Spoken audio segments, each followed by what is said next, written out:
Já parou para pensar, no meio da correria do dia a dia, qual a real utilidade da filosofia? Sei lá, às vezes parece uma coisa meio distante, sabe? Olhando por cima, parece que a filosofia está lá em outro planeta, enquanto a vida real acontece aqui. Total. Mas, pelo que eu vi no material que você mandou, a ideia é justamente desmistificar essa distância, né? Mostrar como a filosofia está presente na nossa vida. Isso aí, porque, na verdade, o pensamento filosófico moldou e continua moldando a forma como a gente entende o mundo, como a gente age. Tipo, tá tudo conectado. Legal. E onde a gente vai nessa imersão de hoje? O que você separou pra gente? Bom, para essa conversa a gente se baseou num texto que faz um panorama da história da filosofia ocidental, sabe? Começa lá na Grécia Antiga, com os filósofos clássicos, tipo Platão, passa por figuras importantes como Kant, e chega até a influência dessas ideias no mundo moderno, as grandes transformações, tanto sociais quanto científicas que a gente vive hoje. Uau, a viagem no tempo e pelas ideias, hein? E qual o nosso objetivo principal nesse mergulho? O que a gente quer desvendar? A missão de hoje é decifrar os principais insights sobre o papel e a importância da filosofia. A gente vai conectar as ideias desses grandes pensadores com os desafios e debates do mundo atual. Tipo, mostrar que a filosofia não está presa no passado, né? Exatamente. No final, a ideia é que você, que está nos ouvindo, saia daqui com uma nova perspectiva sobre a relevância da filosofia, tanto na sua vida pessoal quanto no contexto geral da sociedade. Show! Então vamos começar a desbravar esse mapa das ideias. Tem um nome que sempre me deu um certo, sei lá, receio. Immanuel Kant. Ah, É. Kant. E o texto já começa falando que a filosofia moderna seria quase um rodapé da obra dele, assim como a filosofia ocidental seria de Platão. Mas por que essa importância toda em cima do Kant? É que, assim como Platão levantou as grandes questões da filosofia que a gente ainda busca responder hoje, Kant, vivendo na época da Revolução Científica e do Iluminismo. Época de grandes mudanças. Pois é. Ele construiu um sistema filosófico que dialogava com essas novas ideias, sabe? A ciência avançando, o iluminismo trazendo a razão e a liberdade individual como bandeiras. Kant tentou criar uma filosofia que fizesse sentido nesse novo contexto. E como ele fez isso? Qual foi a grande sacada do Kant? Ele meio que virou o jogo na forma como a gente entende o conhecimento. E, em vez da mente só receber informações passivamente, ele disse que a mente ativamente estrutura a experiência. Tipo, a gente não só recebe o mundo, a gente também organiza na nossa cabeça. Essa mudança de perspectiva impactou profundamente o pensamento ocidental. Faz sentido. Então, não é só o que a gente vê, ouve, sente, mas como a nossa mente processa e dá sentido a tudo isso. Exato. E o texto também fala da importância da sensibilidade, da intuição na filosofia kantiana. E como elas entram nessa história? A sensibilidade é a nossa capacidade de receber as informações do mundo através dos sentidos, né? Visão, audição, tato. Já a intuição, para Kant, é uma forma de conhecimento imediato, tipo como a informação chega na gente antes de ser processada pelo nosso intelecto. Ele dizia que todo pensamento, em última análise, tem de estar relacionado a intuições. Em nosso caso, portanto, a sensibilidade. Ou seja, a gente precisa dos sentidos e da intuição para ter contato com o mundo. Mas aí entra a mente para organizar tudo. E aí entra outro personagem importante, David Hume. O texto diz que ele despertou Kant de um sono dogmático. Que história é essa de sono dogmático? Parece coisa de filme de terror. É que Hume era um filósofo cético que questionava se a gente realmente podia ter certeza sobre as coisas. Ele duvidava, por exemplo, da causalidade, sabe? A ideia de que uma coisa causa a outra. Kant leu Hume e viu que o pensamento da época não conseguia rebater as críticas dele. Foi tipo um choque de realidade. Entendi. Hume botou Kant para pensar sobre os limites da razão. E o que o Kant fez depois desse chacoalhão? Ele resolveu investigar os limites e as capacidades da própria razão.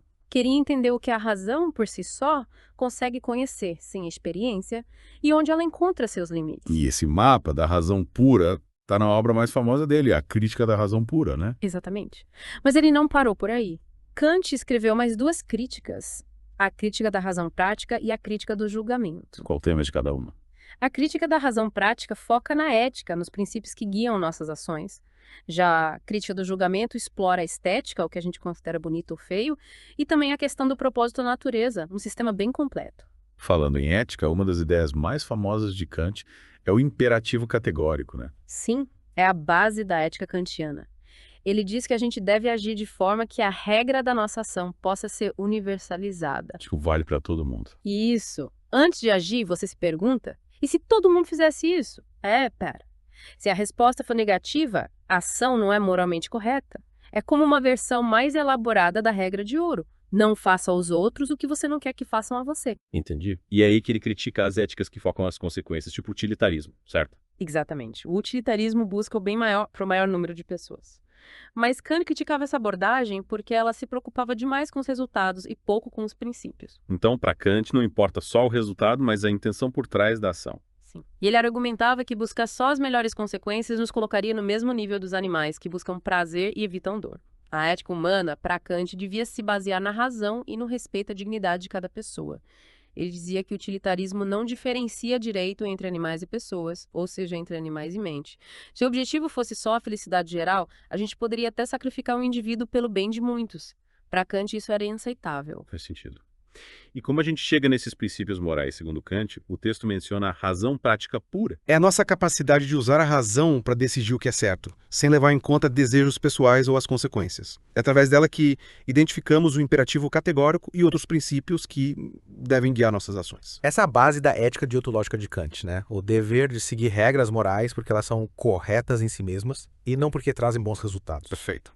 Saindo um pouco da filosofia de Kant, o texto nos leva para a era das revoluções.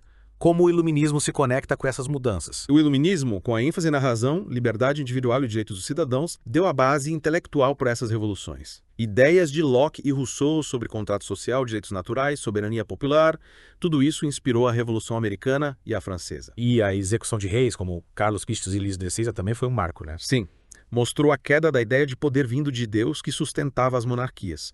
Foi uma mudança radical. E logo depois veio a Revolução Industrial, com mais transformações. Qual foi o impacto e como a filosofia se encaixa? A Revolução Industrial trouxe novas tecnologias, migração do campo para a cidade, problemas sociais, pobreza, exploração. A vida dos operários era difícil.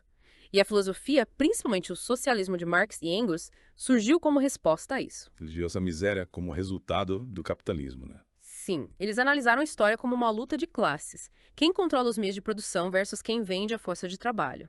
Marx acreditava que o ambiente molda a consciência, mas as pessoas podem transformar a realidade. Como ele disse nas teses sobre Feuerbach, são justamente os homens que transformam as circunstâncias.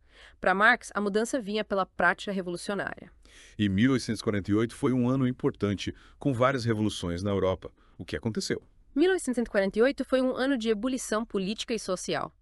As revoltas refletiam as tensões criadas pelas mudanças do iluminismo e da Revolução Industrial.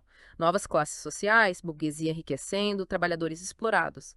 As ideias socialistas de Marx e Engels, publicadas no Manifesto Comunista naquele ano, criticavam essa nova sociedade e faziam o chamado a ação da classe trabalhadora. Depois de Kant, o texto fala de Hegel como o próximo grande nome da filosofia alemã. Qual a grande ideia dele? Hegel veio depois de um período dominado por interpretações idealistas de Kant. A proposta dele era criar uma teoria que unificasse tudo pela razão. Ele via a história de forma dialética, com o pensamento e a realidade evoluindo através de conflitos e superação de ideias. Uma ideia central é o historicismo, que diz que tudo precisa ser entendido dentro do seu contexto histórico. Então, para entender a Revolução Francesa, por exemplo, a gente precisa olhar para as condições daquela época e não aplicar uma teoria geral de revoluções. Exatamente. Essa visão influenciou pensadores como Marx e Weber, que usaram essa perspectiva histórica para analisar a sociedade. E essas linhas de pensamento levaram, de alguma forma, às grandes ideologias do século XX, como o fascismo e o socialismo. Sim, o século XX foi marcado por 4 grandes correntes: ideologia política, biologia genética, psicologia e física pós-newtoniana. Fascismo e socialismo se encaixam na primeira, a ideologia política. E o fascismo, como o texto descreve, uma tendência extremista surgida em tempos de crise. Quais os principais elementos dele, especialmente na Alemanha nazista? O fascismo é complexo, com variações em cada país, como Itália, Alemanha e Espanha. Mas, no geral, se caracterizou por um nacionalismo extremo, culto ao líder, eliminação da oposição política, militarismo. No nazismo, a crença na superioridade da raça ariana, perseguição a minorias, principalmente judeus. E o socialismo, na prática, como se desenvolveu, principalmente na União Soviética? O socialismo, como filosofia política e econômica, teve seu auge na implementação de Lenin na União Soviética, após a Revolução Russa.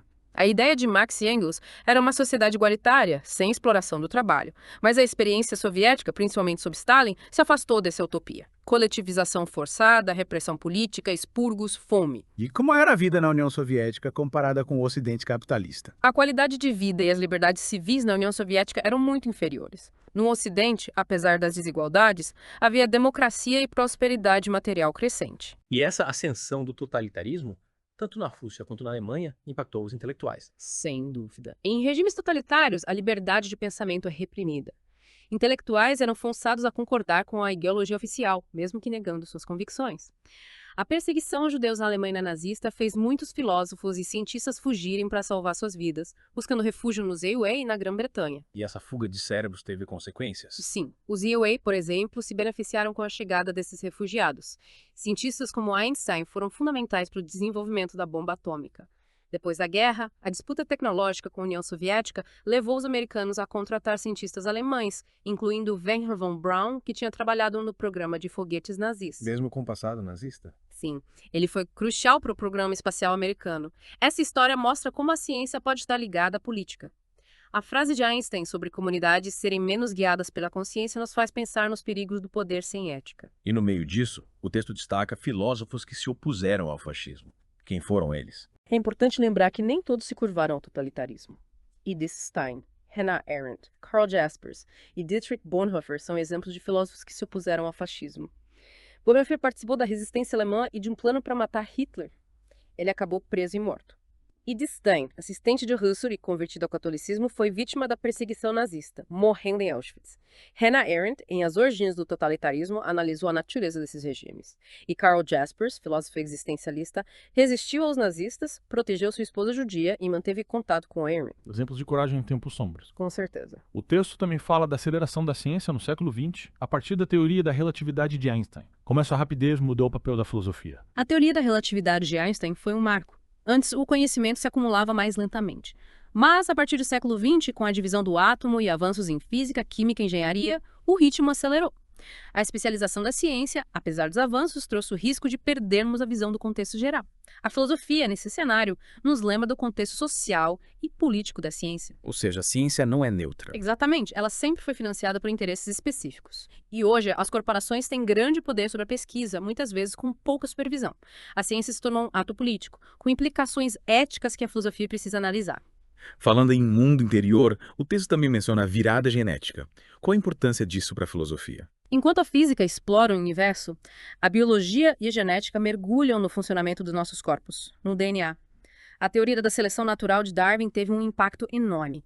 A ideia de que as espécies evoluíram por acaso genético e necessidade ambiental, e não por um plano divino, ainda gera debate, mostrando a tensão entre ciência e crenças tradicionais. E os avanços da genética? Desde as primeiras classificações até o projeto Genoma Humano, eles nos deram um conhecimento profundo sobre a vida. E a filosofia se interessa por isso, pelas implicações para a nossa compreensão da natureza humana. E a psicologia, como se conecta com a filosofia? A psicologia, assim como a filosofia, se preocupa com nossa existência interior, pensamentos, emoções, comportamentos. A filosofia sempre buscou entender a mente. O idealismo a vê como ativa na construção do mundo, enquanto o empirismo a considera um receptor de informações. No século XX, a psicanálise de Freud revolucionou a mostrar a importância do inconsciente com a teoria do id, ego e superego. Freud e Marx influenciaram muito a filosofia, né? Sim, principalmente no desenvolvimento de teorias críticas. A grande questão da psicologia para a filosofia é: a mente é só química ou algo mais? E para finalizar, o texto fala da relação entre conhecimento e fé e traz a reflexão de Einstein sobre o mistério da existência. Como a filosofia e a ciência lidam com isso hoje? No começo, o conflito era grande, mas muitos cientistas, como Copérnico e Darwin, viam suas descobertas como complementares à fé. Hoje, a questão da fé na era do conhecimento ainda é debatida.